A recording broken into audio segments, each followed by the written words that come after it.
ladies and gentlemen. Permit me to apologize for this intrusion. Unfortunately, I'm at a loss for a better way to get your attention. You'll see that I have made no alterations to your page. You also have my word that I've not taken any liberties with your personal information.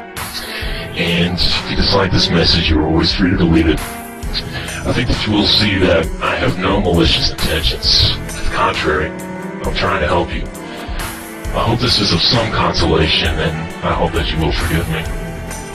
I think that you've noticed that there is something very wrong with the way that we are living.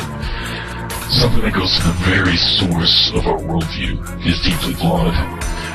We've learned not to question a very fundamental premise that is harming many aspects of our lives. Errors in the premises of our thinking will propagate through all conclusions that we draw. When a structure is built on a poor foundation, this error will affect the entire building and result in deep flaws in the finished product. The realm of ideas operates in the same fashion. Bad assumptions will corrupt the conclusions of even the best logic. We currently stand at Morton's Fork. That is, a choice between two alternatives we assume to be unavoidable. We accept the assumption that in order for men to live peaceably with each other, we must be divided between either controlling forces and subservient forces. Kings and peasants, master and slave, ruler and the ruled.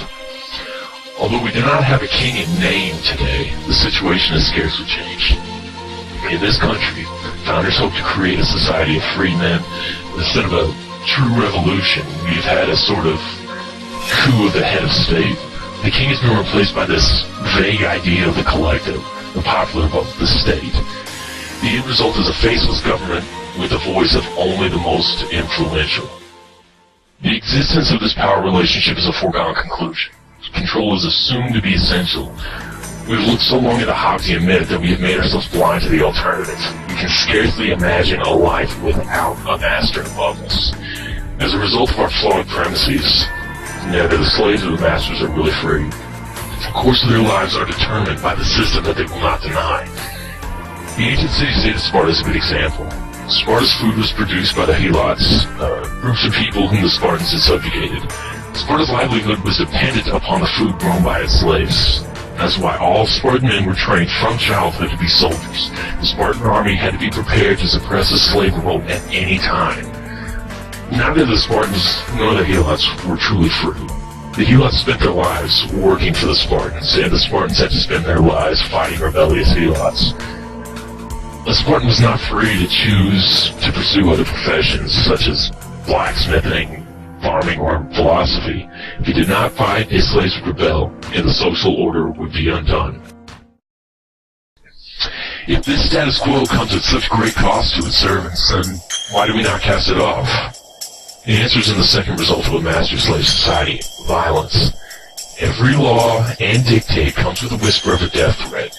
If you disobey the law and, for instance, refuse to pay taxes because they fund activities you disagree with, like our wars, for example, which you didn't vote on, by the way, then you threaten the status quo. The state can thrive and plunder only if it will harm or kill you for disobedience. Of course, the police and courts will find you first, but if you resist, then you'll be imprisoned. And if you continue to resist, then the police will kill you. No exceptions. Every law, no matter how trivial, will be enforced with violence against you. Remember those words.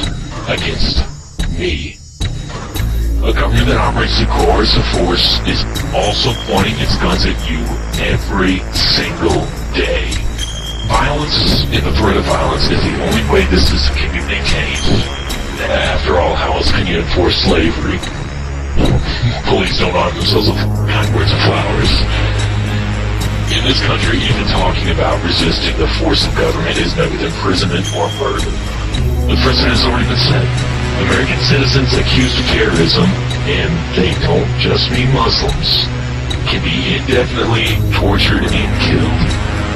All is based on the mere accusation of resisting the violence of government. No proof is necessary. All this has been massively veiled with the guise of our own protection. None are more hopelessly enslaved than those who falsely believe that they are free. Since it's to live the life of a slave, we must demand real freedom, even if it is met with opposition. We can begin only by denying Morton's fork. We do not have to live as either a master or a slave, a slave or its servant. We can live with each other as free men. The shackles that enslave us exist only in our mind, and that is where this fight begins. You are a soldier on the battlefield of ideas. Liberate yourself from these tired ideas. Tear down the assumptions forced upon you by those who would deny you your freedom. The arbitrary morality and illogical assumptions of the old status quo will crumble for a reason. You have only but to question it. Replace with new principled foundation of ideas. Your life is your own. You have a right to your life, liberty, and property. Let the spark of reason illuminate the darkness of willful ignorance. If you allow it, the spark can become a flame of conviction that even a deluge of dogma, bromide, doublespeak, cries and threats will be unable to quench. You can no longer afford to stand idle. It's time to take action. Tell someone.